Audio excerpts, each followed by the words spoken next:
Mañanas en Libertad, con Luis del Pino.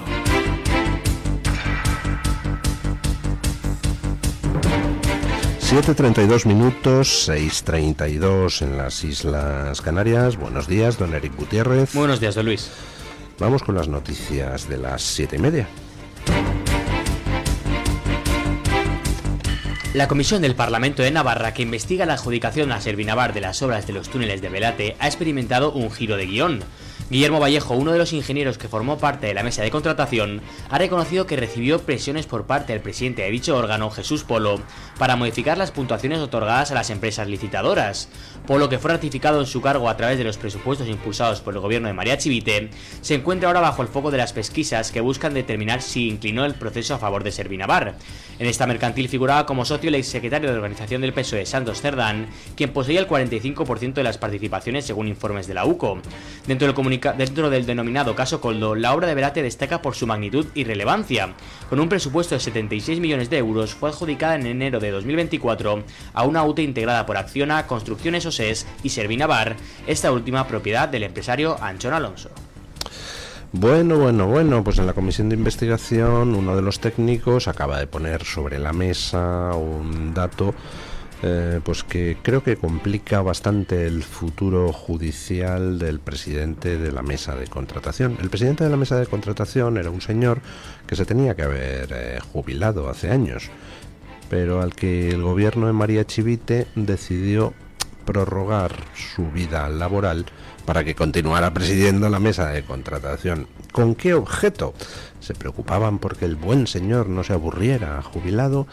Pues hombre, todos pensamos, porque es que es de cajón, que lo que se pretendía era utilizar a alguien a quien se tenía controlado, en quien se tenía confianza, para seguir controlando los procesos de adjudicación, con el fin de que esos procesos de adjudicación fueran a parar a las empresas correctas. En el caso del túnel de Belate, pues que fuera a parar a esa UTE, una más de las UTEs que formaron Acciona y Servinavar.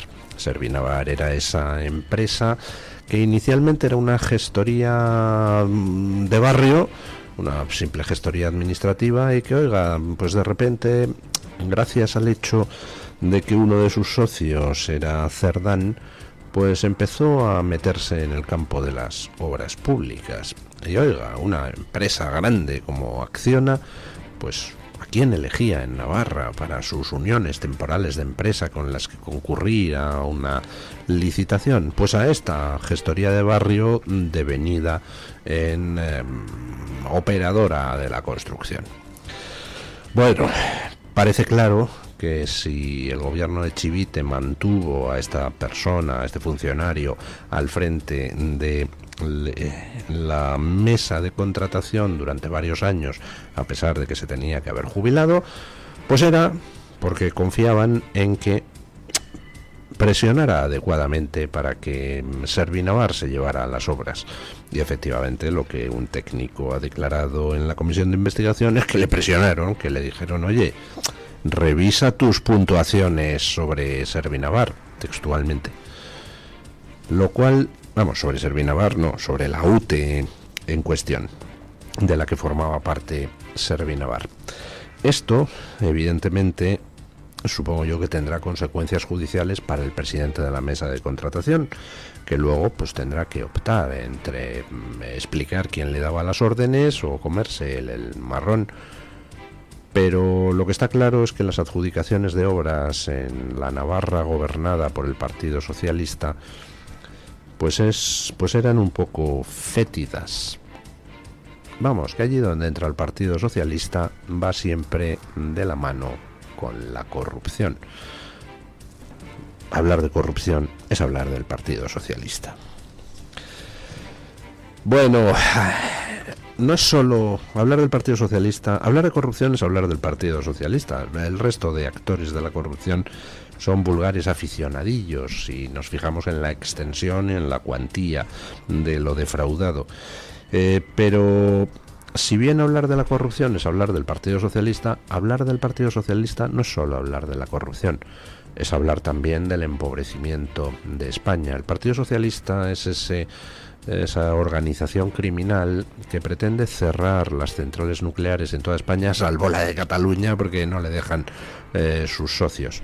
Y ahora las tres grandes eléctricas de España pues se han unido para pedirle al gobierno que no cierre la central de Almaraz, igual que lo está pidiendo la Junta de Extremadura, igual que lo está pidiendo el PP, igual que lo está pidiendo Vox, e incluso igual que lo está pidiendo el PSOE extremeño. Hace falta ser cínico, queridos señores del PSOE extremeño. Bueno, al grano, Iberdrola, Endesa y Naturgy van a pedir al gobierno alargar la vida de la central nuclear de Almaraz. Iberdrola, Endesa y Naturgy han acordado solicitar al gobierno la prórroga de la vida útil de la central nuclear de Almaraz. La decisión se tomó en la Junta de Administradores de Centrales Nucleares Almaraz-Trillo, donde las tres grandes eléctricas propietarias de la instalación se dieron de plazo hasta final de mes para formalizar la petición conjunta ante el Ministerio para la Transición Ecológica y el Reto Demográfico. Las compañías han reiterado su disposición a mantener en funcionamiento las centrales nucleares siempre que existan condiciones regulatorias y económicas adecuadas, subrayando que esta medida contribuiría a contener los precios de la electricidad, reforzar la seguridad del suministro y preservar la autonomía energética del país. Uno de los principales puntos de debate ha sido la fiscalidad que grava la energía nuclear, un factor que las eléctricas consideran clave para hacer viable la extensión de la actividad. En ese sentido, la Junta de Extremadura propuso recientemente reducir la ecotasa autonómica con el objetivo de facilitar la continuidad de la planta. Aunque los detalles del acuerdo aún no se han hecho públicos, todo apunta a que la solicitud planteará una extensión de 3 años, lo que permitiría a la central extremeña seguir operando hasta 2030. En toda Europa se está impulsando la energía nuclear. Después de muchísimas décadas tratando de acabar con la energía nuclear, en una especie de proceso histórico que viene desde la época pues de los misiles Pershing y de las campañas financiadas por la Unión Soviética mediante las que grupos ecologistas distribuían la famosa pegatina del nuclear no, por supuesto.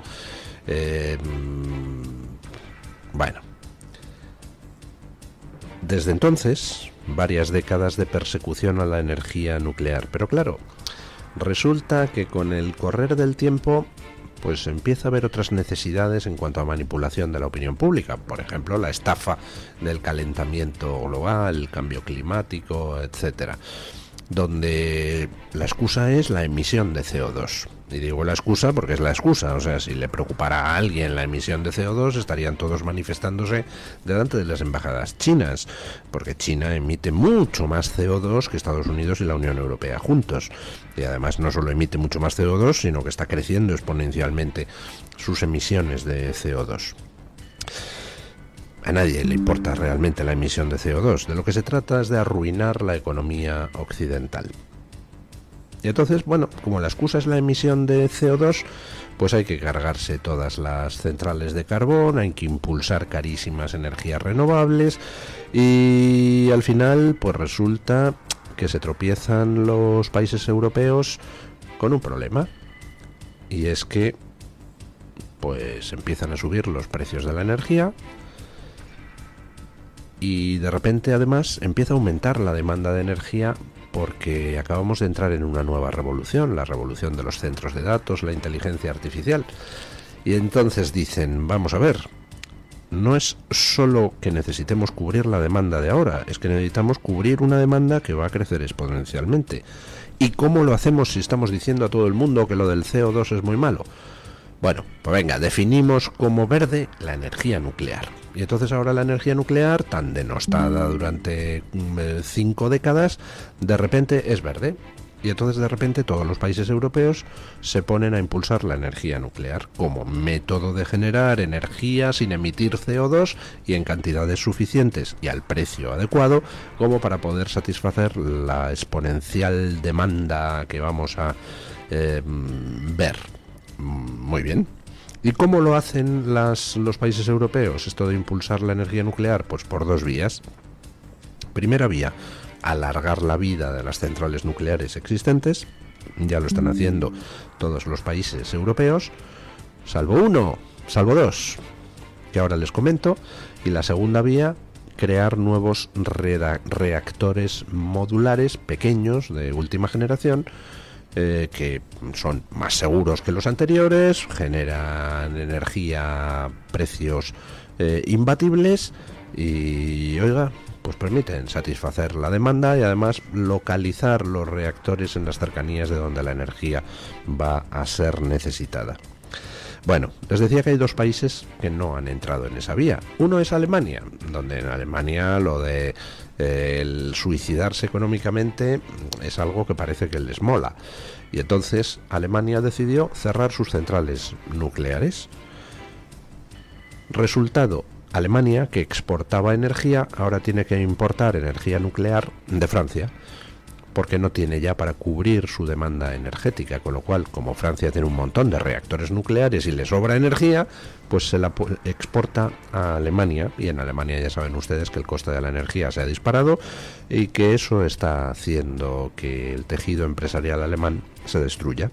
El otro país donde no se está impulsando la energía nuclear es España, donde Sánchez continúa adelante con los planes de cerrar todas las centrales nucleares, menos la de Cataluña, porque eso no le dejan sus socios, y donde no hay planes tampoco para impulsar reactores modulares de nueva generación.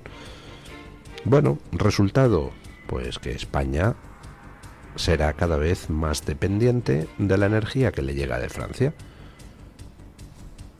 Inevitable, como está pasando con Alemania.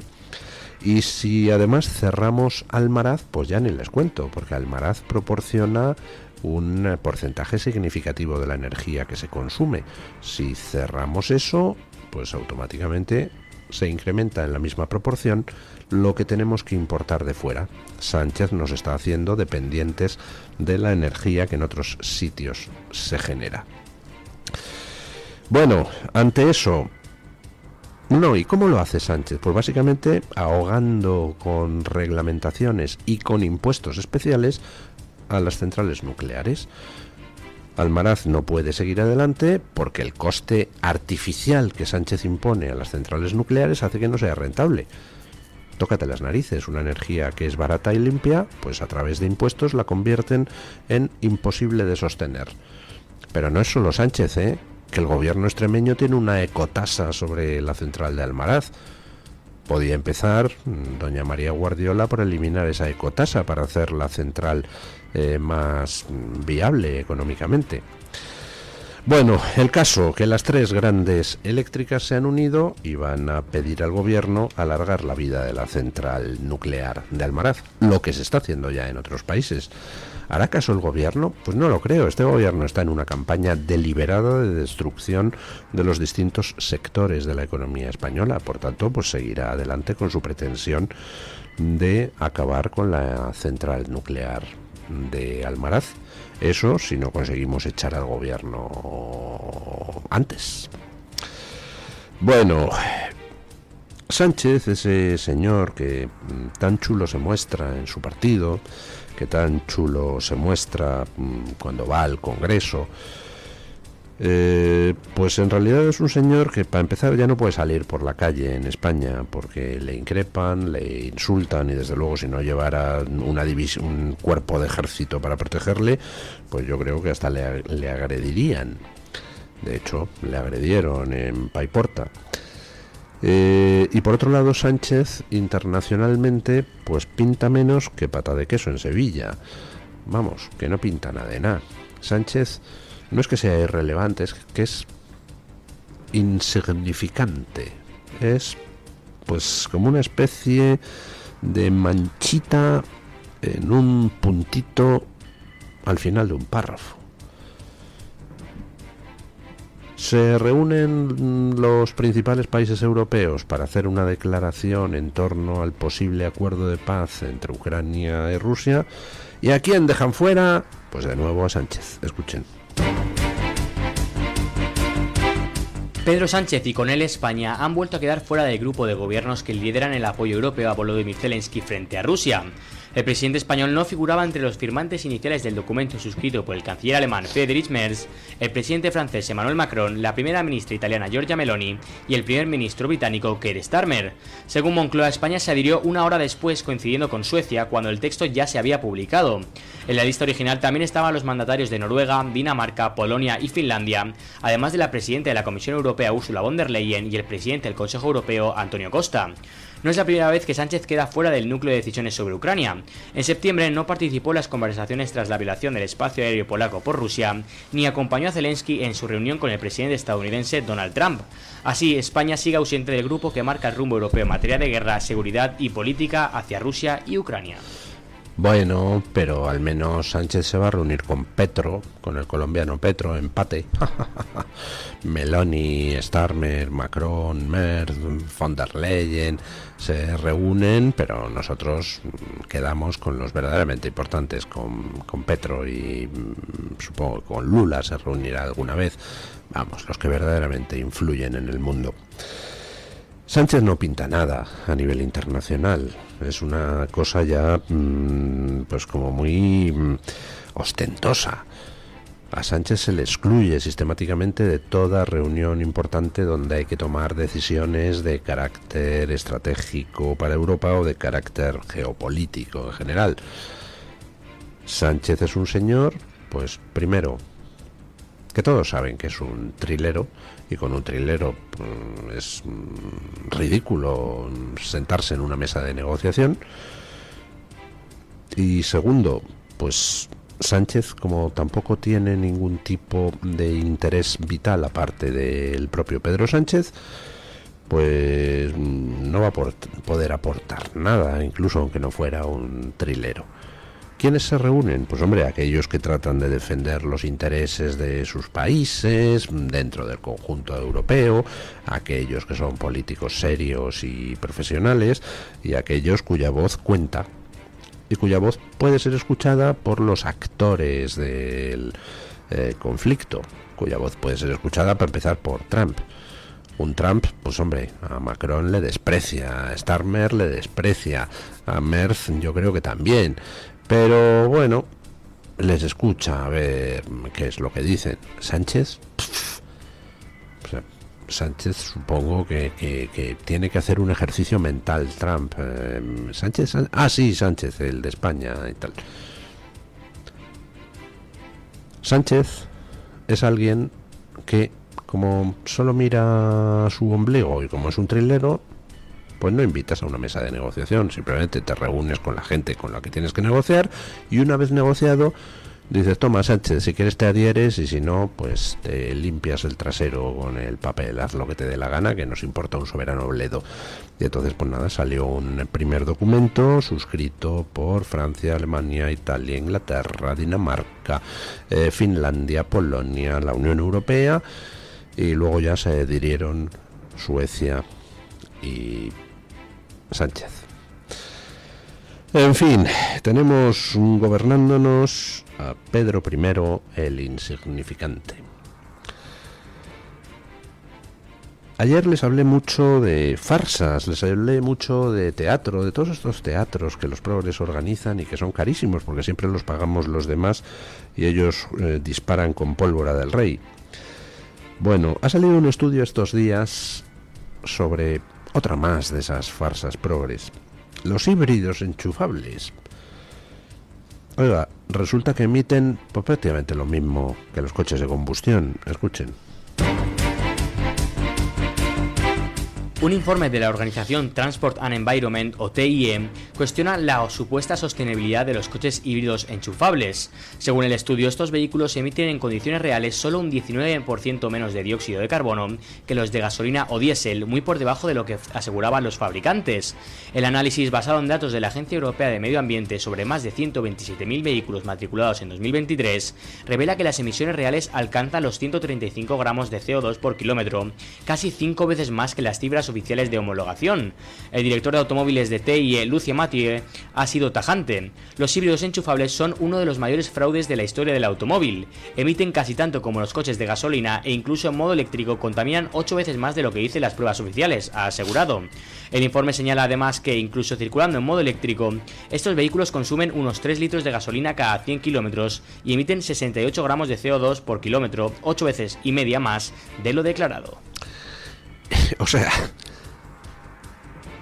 resulta que presentan los fabricantes de híbridos enchufables unos datos de pruebas de laboratorio. Pues esto emite tanto, oiga, qué bien, cómo se reducen las emisiones con respecto a los coches de combustión. Bueno, pues resulta que los datos reales son 5 veces superiores a lo que se declara en las pruebas de laboratorio. Resultado final, pues que un híbrido enchufable solo emite un 19% menos que un coche de combustión. Vamos, un fraude en toda regla. Todo esto de los híbridos, los coches eléctricos y tal, pues es otra más de las mandangas progres. Ya les he comentado antes que si verdaderamente le preocupara a alguien el CO2, pues entonces estaría manifestándose delante de las embajadas chinas. Es ridículo. Estamos matando la industria europea, forzando a fabricar vehículos eléctricos e híbridos carísimos que luego al final nadie quiere porque son un rollo patatero, porque la autonomía es lamentable, los puntos de carga son deleznables y bueno, pues tiene sus aplicaciones quizá para el entorno urbano, pero cuando te quieras hacer un viaje, pues hombre, te coges un coche de combustión. Y encima de todo el rollo que es el coche eléctrico y el coche híbrido de cara al tema de la autonomía, pues encima es que es mentira lo que dicen. ¿Han escuchado ustedes la noticia con atención? Es que en modo eléctrico, un híbrido resulta que sigue consumiendo gasolina y te consume 3 litros a los 100. Oiga, yo tenía hace pues como hace 4 décadas yo tenía un coche Citroën patatero de estos chiquititos que me consumía 4 litros a los 100. Caramba. Y ahora el híbrido consume 3 a los 100. En modo eléctrico. Pues estamos apañados, ¿no les parece a ustedes? En fin, algún día alguien estudiará todo esto de la estafa, de el cambio climático y demás. Lo que no sé es si quedarán las trazas de quién demonios se ha forrado con todas estas mandangas. Bueno, y una noticia que llega desde China y que, como todo lo de China, pues es enigmática. Una noticia que ya les avancé hace muchas semanas, pero que ahora se ha confirmado. Ya les avancé que había rumores. Ahora se confirma. Purga en el ejército chino.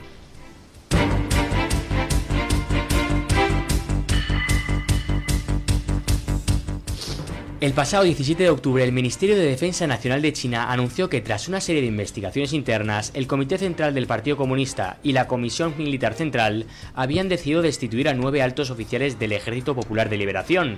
El inesperado anuncio llegó en vísperas del cuarto pleno del 20º Comité Central del Partido, un encuentro largamente aplazado que comenzó este lunes y se extenderá durante 4 días. En la agenda figuran cuestiones económicas clave, entre ellas la elaboración del 15º Plan Quinquenal, que definirá la estrategia de desarrollo del país entre 2026 y 2030. Los analistas observan con atención el pleno en busca de señales de posibles cambios en la cúpula del partido. La atención se centra especialmente en Xi Jinping, secretario general del partido y presidente de la Comisión Militar Central. Si Xi fue quien impulsó personalmente las destituciones, su poder saldrá reforzado del encuentro, consolidando su control sobre el ejército y el partido. Pero si, como algunos expertos consideran más probable, sus rivales internos estuvieron detrás de las destituciones, China podría enfrentarse a un inminente relevo en el liderazgo, ya que la posición de Xi se volvería insostenible. Bueno, hace muchísimas semanas que empezó a salir el rumor está perdiendo Xi Jinping el poder en China, y ese rumor se basaba precisamente, entre otras cosas, en el hecho de que uno de los máximos responsables del ejército chino, que era un fiel aliado de Xi Jinping, de repente había desaparecido de escena. De repente no estaba en ningún lado, y entonces pues se empezó a rumorear que le habían purgado, pero no había confirmación. Ahora China ha confirmado que se ha cargado a este señor y a varios otros altos cargos militares por acusaciones de corrupción. Y aquí es donde viene el misterio. Todo lo de China es un misterio, igual que antes era un misterio lo que pasaba en la Unión Soviética. Cuando un régimen es dictatorial y cerrado, pues es muy difícil a veces interpretar lo que está pasando. ¿En qué consiste el misterio? Pues hombre, en que no se sabe quién ha hecho la purga. ¿La ha hecho Xi Jinping? Pues sería una posibilidad. ¿Se ha quitado de en medio a militares que a lo mejor podían estar conspirando contra él? Sería una posibilidad.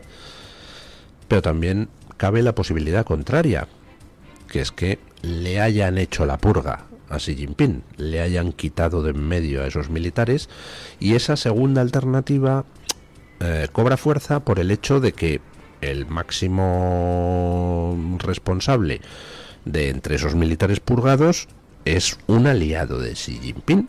Y por ejemplo, hay otra figura del ejército chino, no me acuerdo ahora cómo se llama el general en cuestión, que es enemigo declarado de Xi Jinping, y a ese no le han tocado, con lo cual pues algunos expertos en el tema chino creen que lo que ha pasado es que este otro militar influyente es quien ha purgado el ejército y le ha quitado a Xi Jinping los apoyos que en el ejército tenía.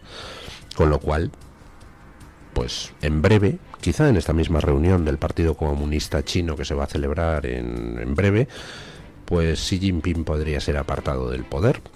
O a lo mejor no, a lo mejor le pueden seguir dejando. Hay precedentes en el régimen chino durante un tiempo mientras se siguen haciendo los cambios para poder en su momento anunciar la destitución de Xi Jinping. ¿Recuerdan ustedes una escena dantesca en una reunión del Partido Comunista, del Comité Central del Partido Comunista Chino, donde estaban todos los chinos, incluido Xi Jinping, con su pelo perfectamente negro, porque allí parece ser que es muy importante eso de que no tengas apariencia de anciano, menos uno de los que estaban allí, que ese no le habían dejado teñirse el pelo, y en mitad de la reunión entraron dos guardias de seguridad y se le llevaron, le acompañaron a la salida, le purgaron en vivo y en directo, escarmiento público. ¿Recuerdan ustedes aquel escalofriante vídeo? Bueno, pues ese al que acompañaron en la salida, dicen algunos que es quien está maniobrando, moviendo los hilos para quitar a Xi Jinping del poder y retornar él a los primeros puestos de la política china. En fin, qué complicada es la cultura china. Me estoy leyendo ahora un libro de historia de la filosofía china y oiga, qué distintos que somos en cuanto a mentalidad. Es una cosa espectacular, es apasionante la cultura china y la filosofía china, pero uno lo lee y nota la distancia mental que existe entre ambas civilizaciones, la occidental y la china. No pretendo decir que la occidental sea mejor, todas tienen sus virtudes, pero esa sensación de distancia es muy peculiar. Bueno, vamos con una pequeña pausa publicitaria y a las noticias de las 8. Hablaremos pues de cómo Hamás acaba de entregar nuevos cuerpos de rehenes asesinados, y hablaremos de cómo en el País Vasco se está agitando el panorama político de una manera curiosa, y hablaremos de unas palabras que ayer tuvo Yolanda Díaz en el Congreso, unas palabras que provocaron la carcajada de todo el hemiciclo. Pausa y a ello.